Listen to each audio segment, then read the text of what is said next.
All right, let's dive into some more types of English. I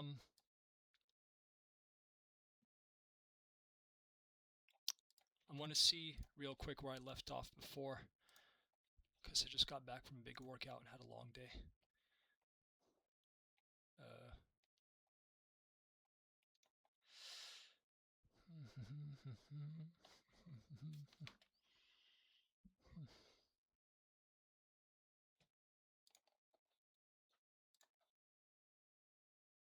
All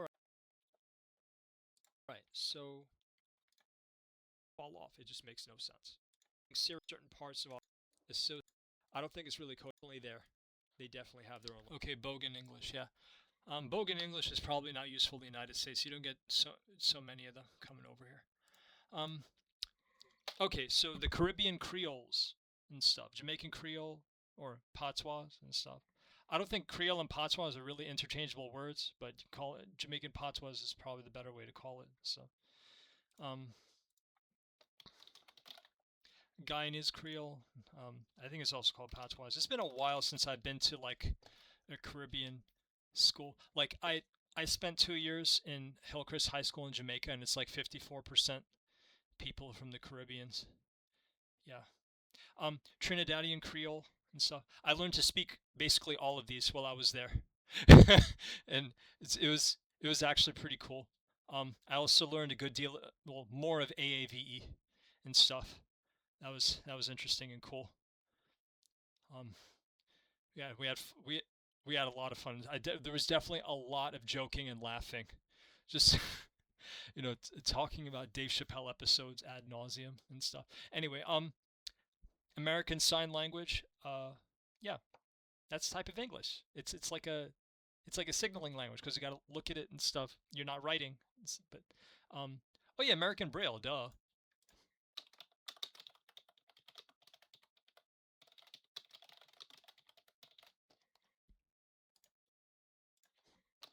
American English Sign Language, American English Braille. Okay, so yeah, duh, I almost forgot Braille. Wow. Yeah, Braille. You there's dots on a thing, you touch it and stuff, and it tells the blind person's nervous system what the word is. And yeah, you know, um, there's some variation in how they think of the language and stuff. But yeah, occupational jargons. Yep. Caribbean Englishes. Oh yeah, it's already in there. Wow. I'm just gonna pop there. Um, the occupational jargons and stuff. Just terms that are used in a company. These made up words that are like become like pigeons. You could think of it as a type of pigeon. I'm gonna spell it here. Pigeon, spelled like that. It's a made up language that arises from people associating words with certain objects or experiences and stuff. Um, now you say why. Now you see why I said proper English is the gold standard and stuff, because this is like there's so many types of English that like you could drive yourself crazy trying to understand all of it and stuff. Becoming a master of English is tough. Um,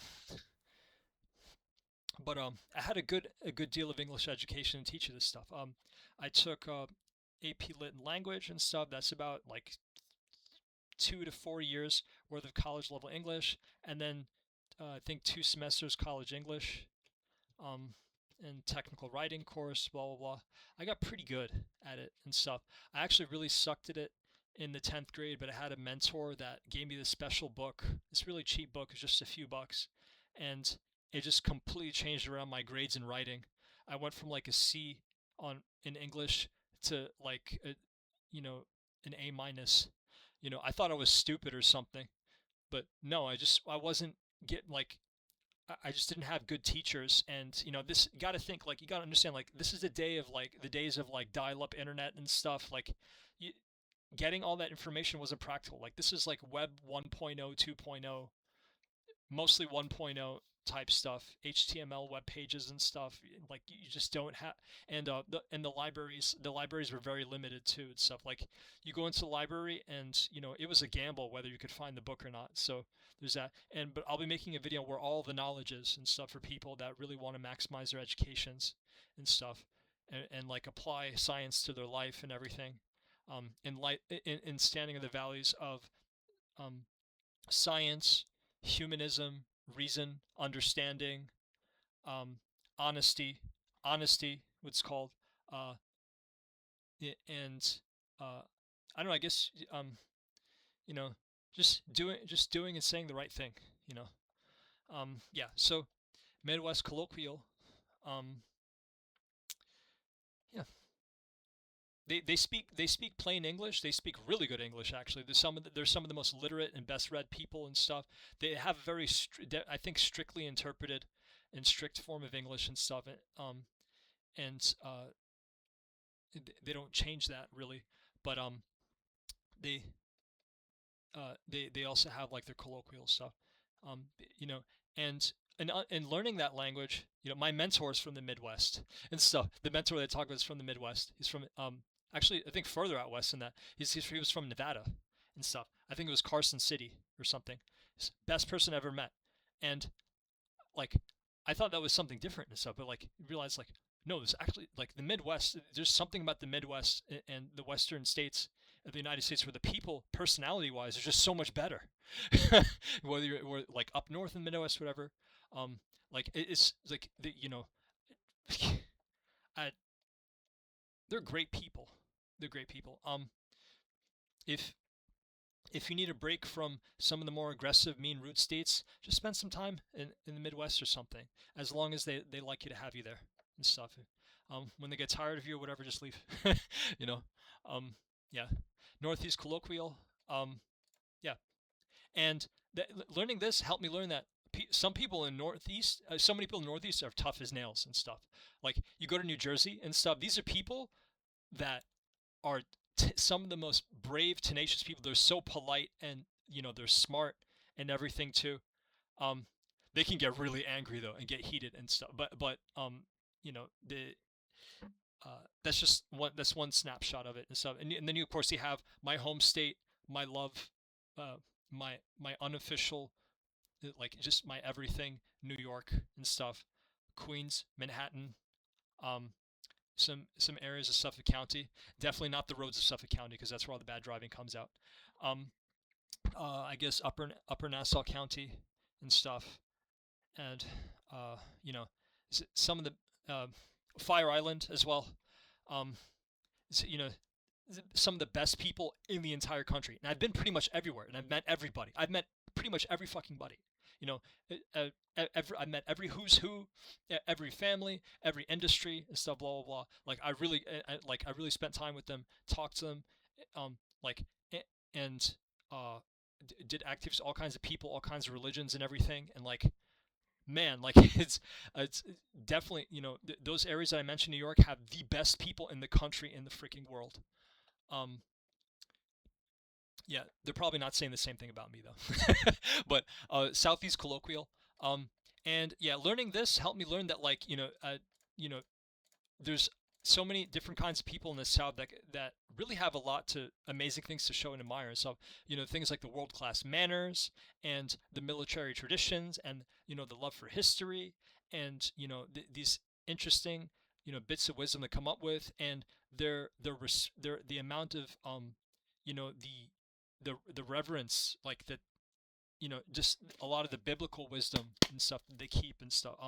I I I got my baptism in the South and stuff at a Baptist church, you know, um, and people there are very, and there's um, there's a lot of really smart people. The South has a very strong engineering and technology industry and stuff, and there's a strong commerce stuff. There's a lot of great things. So learning the Southeast colloquial, um, helped me realize that, because otherwise I wouldn't be able to interact with those people. So oh yeah, blue collar English, qualitative, concrete language, experience level sub, commercial and political. It's a drawback. Spanglish, highly reasonable and non-violent language and stuff. It's good. Yeah, the Spanglish speakers, they tend to be highly reasonable people and stuff.